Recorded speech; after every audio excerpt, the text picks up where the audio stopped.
வணக்கம். நான் இன்னைக்கு பொரியை வச்சு ஒரு அல்வா பண்ண போறேன். அது எப்படி பண்ணு காமிக்கிறேன். அதுக்கு என்னெல்லாம் வேணும்னு சொல்றேன். அல்வா பண்றதுக்கு நான் இந்த கப்பால 2 கப்பு பொரி எடுத்து வச்சிருக்கேன். ஃபுட் கலர், கார்ன் மாவு, ஜீனி, அதுக்கப்புறம் நெய், முந்திரி பருப்பு, கிஸ்மிஸ். அடுப்புல முதல்ல கடாய் வச்சிருக்கேன். கொஞ்சம் நெய் விட்டு முந்திரி பருப்பும் கிஸ்மிஸும் வறுத்துக்கிறேன்.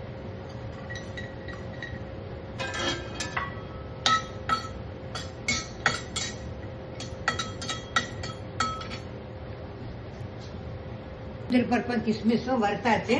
அதை நான் இப்போ பிளேட்ல மாற்ற போறேன்.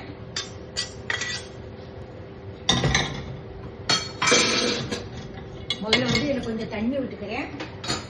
தண்ணி விட்டுட்டு ஜீனி அரை கப்பு சீனி எடுத்து வச்சிருக்கேன். அந்த அரை கப்பு சீனியை போடுறேன். நான் 2 கப்பு இந்த கப்பால பொரி எடுத்து வச்சிருக்கேன். இந்த பொரியை இப்போ மிக்சியில திருப்பி வச்சிருக்கேன். இது நல்லா கிறிஸ்பா தான் இருக்கு. இல்லைன்னா வறுக்கணும்னா வறுத்துக்கலாம். இப்போ நான் இந்த பவுடர் பண்ணியாச்சு. இதை ஒரு பவுல்ல எடுத்து வச்சாச்சு. இந்த ஜீனி கொஞ்சம் பாகம் ஆயிக்கட்டும். அதுக்கப்புறம் நான் போடுறேன்.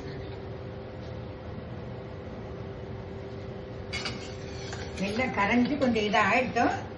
இப்போ நான் இப்போ இந்த இதுல பொரியோட பவுடர் பண்ணி வச்சிருக்கேன். பொரியை அது போட போறேன். நல்லா இது ஜீனி நல்லா கொஞ்சம் கொதிச்சுன்னு இருக்கு.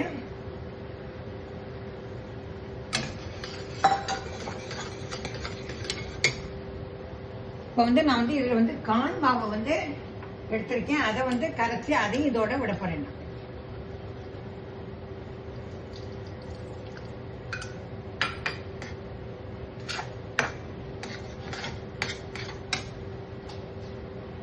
கார்ன் மாவு கரைச்சி விட்டாச்சு. இப்போ இதுல கொஞ்சம் கலர் பவுடர் போட போறேன்.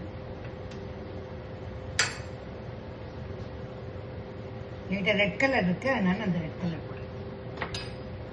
இதை கிண்டிட்டும் கொஞ்சம் டைம் ஆகுது பார்த்துக்கு. முதல்ல கொஞ்சம் நெய்யும் விட்டுக்கிறேன். ஃபர்ஸ்ட்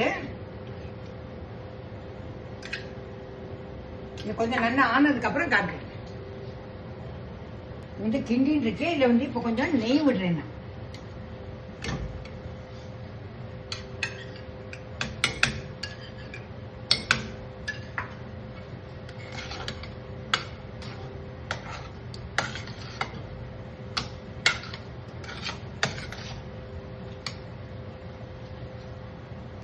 அல்வா ஆயிடுத்தோம். இப்போ நான் அல்வா ஆயிடுத்து. இப்போ அதில் கொஞ்சம் ஏலக்காய் பவுடர் போட போறேன். அல்வா ரெடி ஆயிடுத்தோம். இப்போ இது ஒரு பவுல்ல மாற்றிட்டும் அதுக்கப்புறம் கலக்க போறேன். மேலே கிஸ்மிஸும் முந்திரி பருப்பும் போடுறேன். அல்வா இப்போ ஒரு பாத்திரத்துல ஒரு பவுல்ல மாத்தியாச்சு.